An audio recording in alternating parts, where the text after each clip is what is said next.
नमस्कार दोस्तों, फिर से स्वागत है आपका इम्पोर्टेंट 20/7 पे। दोस्तों, ये पांचवा प्रीवियस ईयर का सीटेट का सामाजिक विज्ञान पेपर सेकंड का पांचवा प्रैक्टिस सेट है, जो कि फरवरी 2014 को कंडक्ट कराया गया था सीटेट के द्वारा। तो ये सॉल्व पेपर है जो मैं आप लोगों के लिए करा रहा हूँ। अगर आप चैनल पर नए हैं तो प्लीज़ चैनल को सब्सक्राइब कर लीजिए। चलिए चलते हैं क्वेश्चन नंबर 31।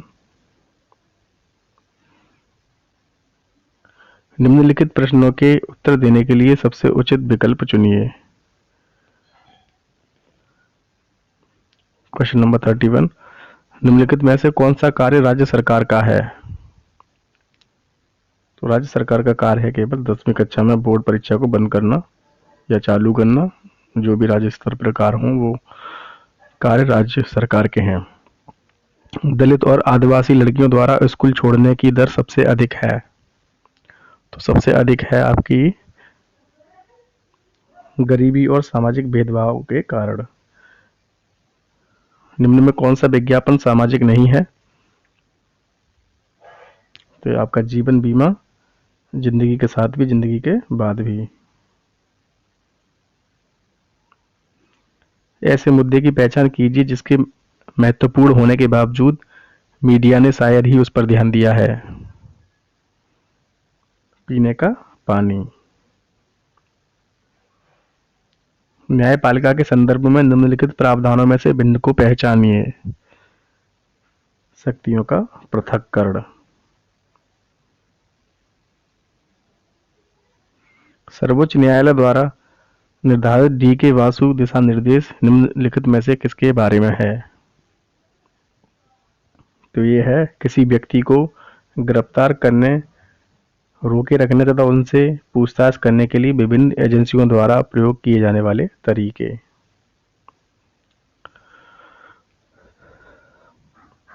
सुभाष कुमार बनाम बिहार राज्य। सुभाष कुमार बनाम बिहार राज्य 1991 के मामले में सर्वोच्च न्यायालय ने निम्नलिखित में से क्या निर्णय दिया था? तो ये सर्वोच्च न्यायालय ने निर्णय दिया था जीवन के अधिकार में प्रदूषण मुक्त पानी और हवा पर अधिकार शामिल है। जीवन का अधिकार होता है अनुच्छेद 21।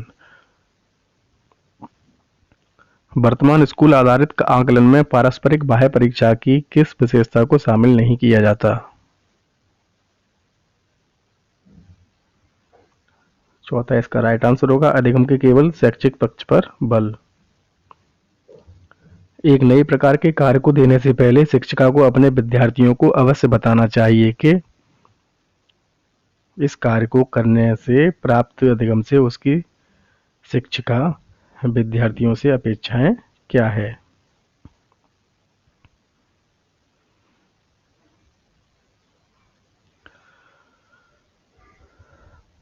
आठवीं कक्षा के 4 बच्चों से व्यर्थ सामग्री से कुछ रचनात्मक वस्तुएं बनाने को कहा गया। कार्य पूरा होने पर शिक्षिका ने निम्नलिखित टिप्पणियां की। इस सूचना के आधार पर सबसे अधिक रचनात्मक बच्चों को चुनिए। राइट आंसर होगा इसका कौशल से परिपूर्ण तथा व्यर्थ सामग्री को उत्पादक वस्तुओं में बदलने की दृष्टि रखता है। सामाजिक विज्ञान में परियोजना कार्य उपयोगी होते हैं। तो इसका पहला और चौथा राइट आंसर होगा, पहला और चौथा।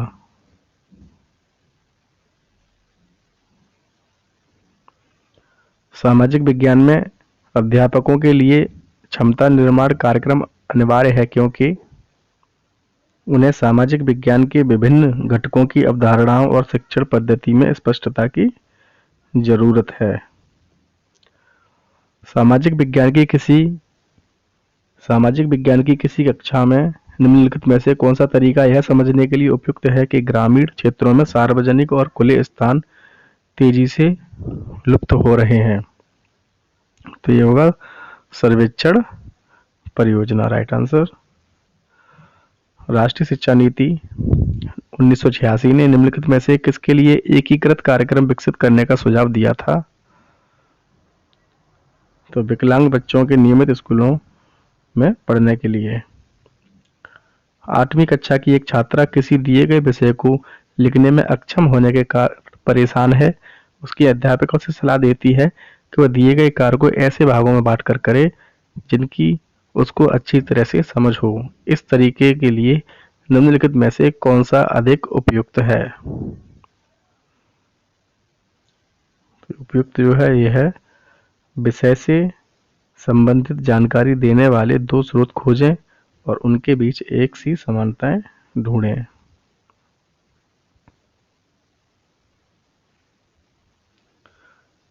क्वेश्चन नंबर 46 है, निम्नलिखित में से किस उपागम को एनसीईआरटी द्वारा प्रकाशित पाठ्य पुस्तक सामाजिक और राजनीतिक जीवन में निहित विचारों से विद्यार्थियों को अवगत करवाने के लिए अधिक बार प्रयोग किया गया है? यह होगा आपका कहानी बोर्ड। कहानी बोर्ड। सामाजिक विज्ञान की पाठ्य सामग्री को सुपरिचित सामाजिक वास्तविकताओं के बारे में गहन जानकारी एकत्र करने तथा प्रश्न पूछने के माध्यम से विद्यार्थियों की जागरूकता बढ़ाने का उद्देश्य रखना चाहिए। पाठ्य पुस्तकों को सभी क्षेत्रों और सामाजिक समूहों का प्रतिनिधित्व करने वाले बनाने के लिए राइट आंसर होगा स्थानीय संसाधनों से प्रासंगिक स्थानीय सामग्री शिक्षक अधिगम प्रक्रिया भाग होनी चाहिए। विद्यार्थियों को लैंगिक मुद्दों तथा लैंगिक भेदभाव में समाजीकरण की भूमिका के प्रति संवेदनशील बनाने के लिए स्कूलों को निम्नलिखित में से क्या करना चाहिए? पहला ही सही है, अध्यापकों को केस अध्ययन के लिए कहना चाहिए तथा उनसे अच्छे उदाहरण मांगने चाहिए।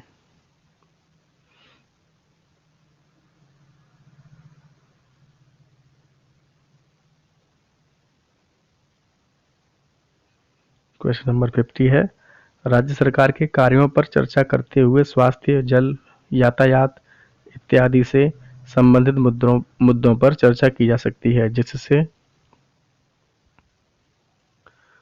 शिक्षार्थी इन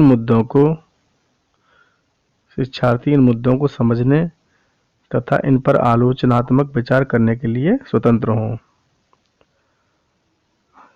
एनसीएफ 2005 प्रस्तावित करती है कि भूगोल पढ़ाया जाए जिससे पर्यावरणीय चिंताओं तथा इसके संरक्षण के संबंध में आलोचनात्मक समझ पैदा की जा सके।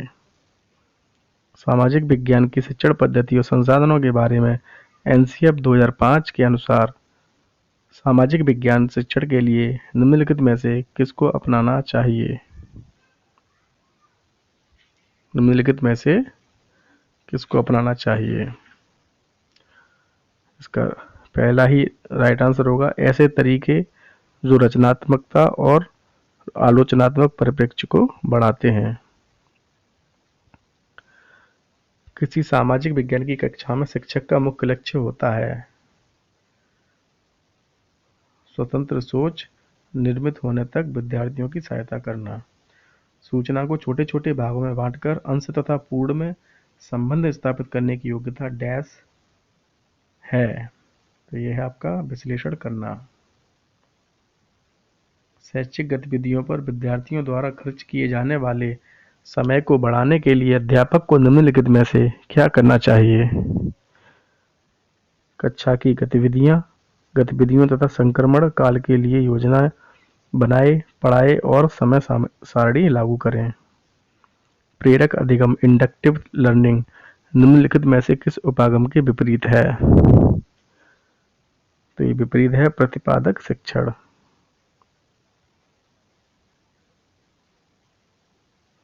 निम्न में से कौन सा कथन सामाजिक विज्ञान में प्रभावकारी चिंतन व्यवहार के संदर्भ में सत्य है? दूसरा इसका राइट आंसर होगा अध्यापक को विश्वास तथा प्रत्येक अधिगम स्थिति के प्रति नमनीय वातावरण का निर्माण करना चाहिए। आंध्र क्षेत्र में वंदे मातरम आंदोलन को निम्नलिखित में से किस नाम से जाना जाता था? आंध्र प्रदेश में वंदे मातरम आंदोलन को वंदे मातरम के नाम से जाना जाता था स्वदेशी आंदोलन।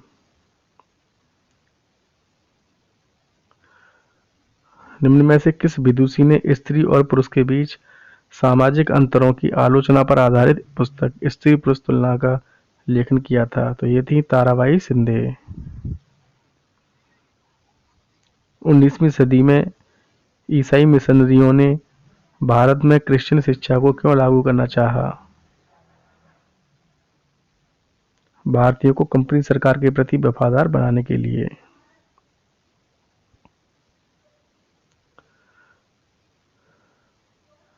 19वीं सदी में ब्रिटेन के औद्योगिकरण के साथ निम्न में से कौन सा परिवर्तन हुआ? भारत ब्रिटिश औद्योगिक उत्पादों के लिए बड़ा बाजार बन गया। भू राजस्व के कौन से समझौते में राजाओं और ताल्लुकेदारों को जमींदारों के रूप में मान्यता दी? तो स्थायी समझौता। बेगम हजरत महल ने अंग्रेजों के विरुद्ध विद्रोह भंग निम्नलिखित में से किस नगर से सक्रिय भाग लिया? तो ये आपका लिया लखनऊ से। निम्न में से किस अधिनियम या एक्ट के अंतर्गत भारतीय प्रशासन को ईस्ट इंडिया कंपनी से ब्रिटिश क्राउन को स्थानांतरित किया गया? तो 1858 का अधिनियम। मध्यकालीन असम में पाइक निम्नलिखित में से क्या थे? तो ये थे मजदूर थे, बलात मजदूर। मणिग्राम और नानदेसी निम्नलिखित में से क्या थे? दक्षिण भारत के प्रसिद्ध व्यापार संघ थे। नीचे कुछ स्थान एवं वर्तमान राज्य के नाम दिए हैं जो अनाज और पालतू पशुओं के प्रमाण या साक्ष्य पाए गए हैं। तो कोल्डिहवा उत्तर प्रदेश, चिरांद हो जाएगा आपका बिहार, हालूर हो जाएगा आपका आंध्र प्रदेश, बुरजोम हो जाएगा आपका कश्मीर। इसका राइट आंसर है तीसरा, इसका राइट आंसर है ये वाला। ऋग्वेद में गंगा और यमुना नदी का कितनी बार नाम आया है? तो एक बार नाम आया है। निम्न में कौन सी विशेषता बौद्ध एवं जैन दोनों धर्मों में है? केवल वही सच्चा ज्ञान प्राप्त कर सकते हैं जो घर त्याग देते हैं। निम्न में किसने कहा था कि उच्च जातियों का उनकी भूमि पर कोई अधिकार नहीं है, क्योंकि वास्तव में भूमि का संबंध देशज लोगों से है, अर्थात तथाकथित निम्न जातियों से।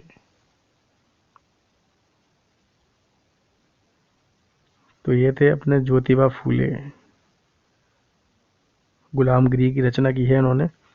शाहजहां द्वारा दीवान आम बनवाने के संदर्भ में निम्न में से कौन सा कथन उपयुक्त है? प्रजा में संतोष बेहतर शासन में सहायता करता है। प्रजा में संतोष बेहतर शासन में सहायता करता है।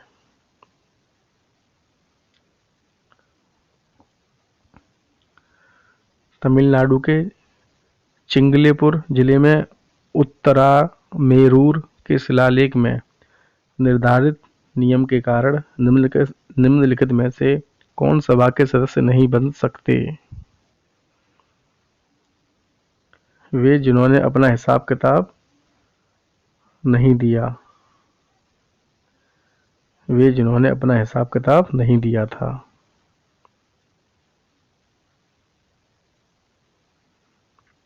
निम्न में से कौन सा तथ्य भारत के उत्तरी भागों में गांव प्रमुख ग्राम भोजक के विषय में सत्य नहीं है? पहला ही इसका राइट आंसर है। राजा ने उसका कभी टैक्स एकत्र करने के लिए प्रयोग नहीं किया। मृदा के कौन से गुण का निर्धारण जनक चट्टान करती है? रासायनिक गुण, पारगम्यता एवं संरचना। धरातल के निकट पाए जाने वाले खनिजों को साधारणतया खोदकर निकालने की प्रक्रिया को क्या कहते हैं? इसको कहते हैं उत्खनन। दुनिया की प्राचीनतम चट्टानें निम्न में से कहाँ स्थित हैं? तो ये स्थित है पश्चिमी ऑस्ट्रेलिया।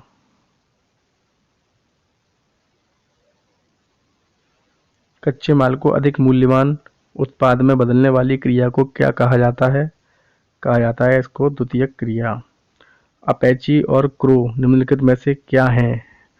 अपेची और क्रो उत्तरी अमेरिका के कबीले हैं। निम्नलिखित में से कौन सा सनराइज उद्योग का एक उदाहरण है? सनराइज, तो यह है आपका सूचना प्रौद्योगिकी उद्योग। निम्नलिखित में से किस क्षेत्र को विश्व का फल उद्यान कहा जाता है? कहा जाता है भूमध्य क्षेत्र को। निम्न में से कौन जहाजों के नौकायन में सहायता करता है? तो उच्च ज्वारीय क्षेत्र। पृथ्वी द्वारा प्रसारित रेडियो तरंगों को वापस पृथ्वी पर कौन परावर्तित करता है? राइट आंसर होगा तापमंडल। पर्यावरण में संतुलन बिगड़ जाता है यदि निर्वनीकरण तथा भू अपरदन चलता रहे। कौन सा विकल्प पोषणीय दीर्घजीवी विकास का सिद्धांत नहीं है? राइट आंसर होगा तीसरा, प्राकृतिक संसाधनों का अधिकतम प्रयोग। दो शहर एन और एम ग्रीनविच के क्रमशः 15 डिग्री पूर्व तथा 15 डिग्री पश्चिम पर स्थित हैं। इन दो शहरों के समय में कितना अंतर होगा? 2 घंटे। न्यूनतम वेतन अधिनियम निर्धारित करता है कि वेतन एक निश्चित न्यूनतम से कम नहीं होना चाहिए। संविधान के किस अनुच्छेद के अंतर्गत अस्पृश्यता के कारण किसी अयोग्यता को लागू करना कानून के अनुसार एक दंडनीय अपराध होगा? ये होगा अनुच्छेद 17। भारत में असमानता का मुख्य कारण क्या है? तो गरीबी है। संवैधानिक उपचारों का अधिकार